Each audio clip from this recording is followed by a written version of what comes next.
është reduktuar dhe është rënuar fatkeqësisht, në ndërkohë që deputetët e shumicës parlamentare janë reduktuar në makina votimi.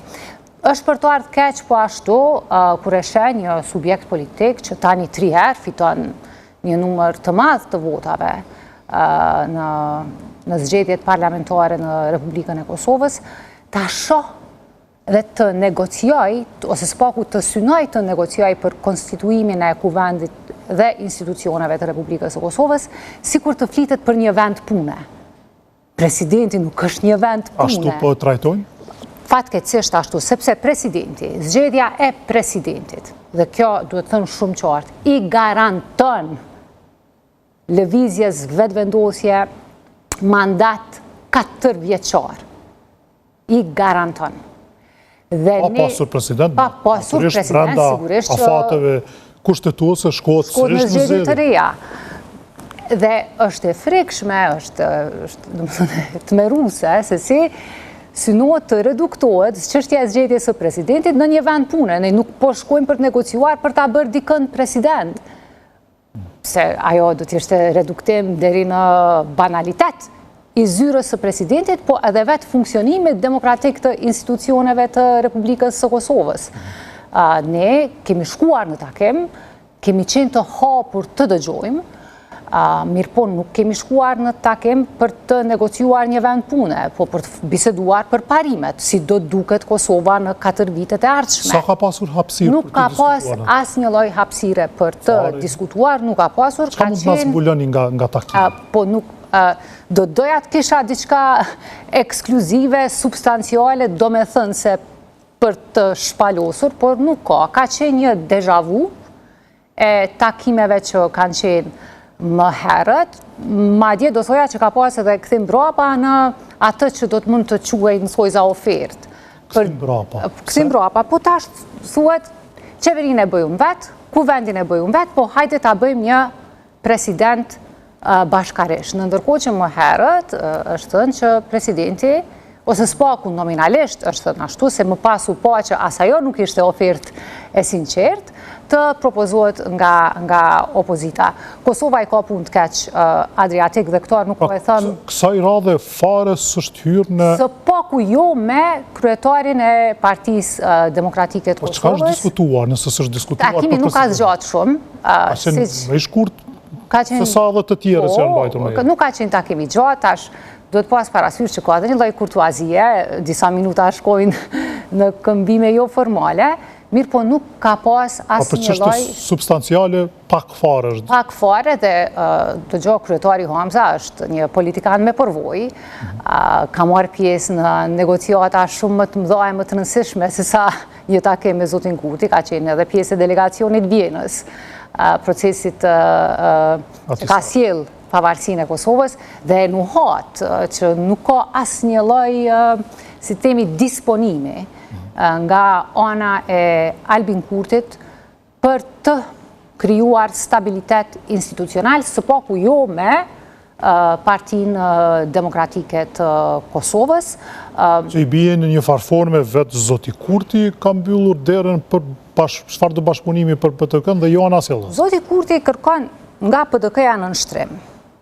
Kërkon në nënshtrim nga PDK? Kërkon në nënshtrim. Dhe kjo ka qenë çështje që e ka pasur jo vetëm tani, por në vazhdimsi e Partia Demokratike e Kosovës as nuk nënshtrohet, as nuk kthehet, as nuk përçohet e as nuk dorëzohet. Është e rëndësishme ta them Adriatik që në PDK edhe sot kemi pas një mbledhje të kryesisë, kemi vazhdimisht takime, ka diskutime, ka debate, ndonjëherë edhe me tone të larta, ka mos pajtime. Mirë po, kur mirret vendimi për një çështje, ka unitet të plotë dhe kryetari Hamza e gëzon mbështetjen e secilit prej nesh. Kanë qenë 6 vite shumë të rana. Edhe pse nganjëherë po leni përshtypjen që jo të gjithë po flasim me një gjuhë, pra kishim kryetarin Hamza e kisha në intervistën e parë pas të zgjedhjeve këtu në studion Rubicon, dhe ai ishte mund të themi i prerë në qëndrimet e tij. Pastaj ndodhi takimi i cilit po i referohemi me zotin Kurti, tha çka tha se PDK-ja mbetet në opozit, dhe pastaj doli në një intervistë televizive zoti Xhavit Haliti, i cili është deputet e zgjedhur edhe i kësaj legislature, dhe tha PDK-ja duhet bashkëpunoj me lëvizjen vetëvendosje.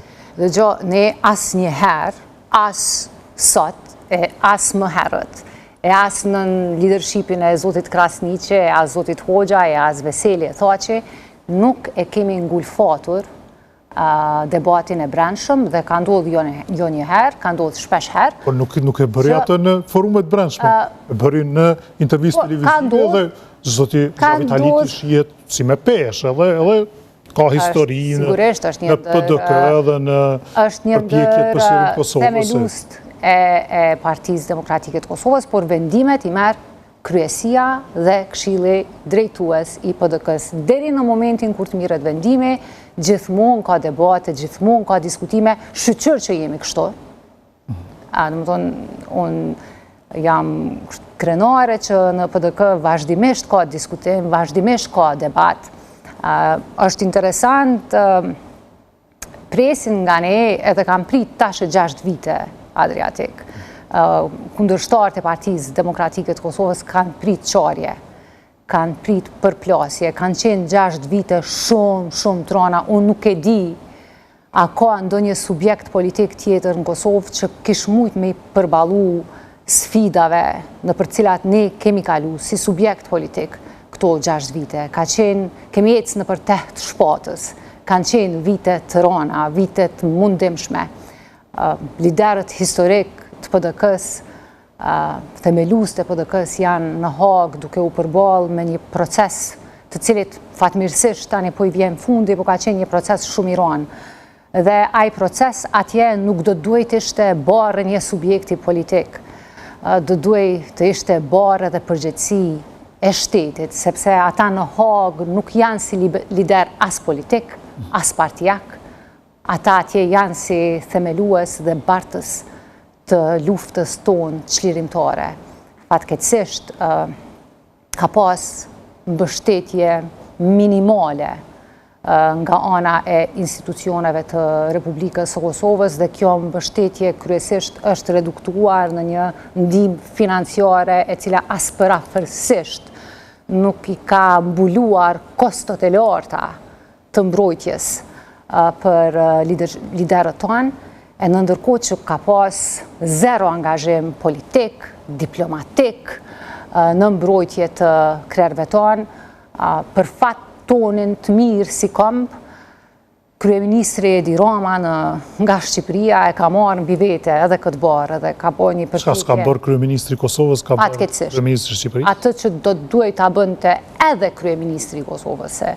Unë po besoj që ka qenë obligim dhe detyrim i çdo shqiptari që ka një troh pushtet, një troh fuqi, një troh platformë që të angazhohet në mbështetje të luftës sonë të drejtë. Imagjino, Adriatik, në mbrojtje të liderëve tonë ka shku komandanti i NATO-s.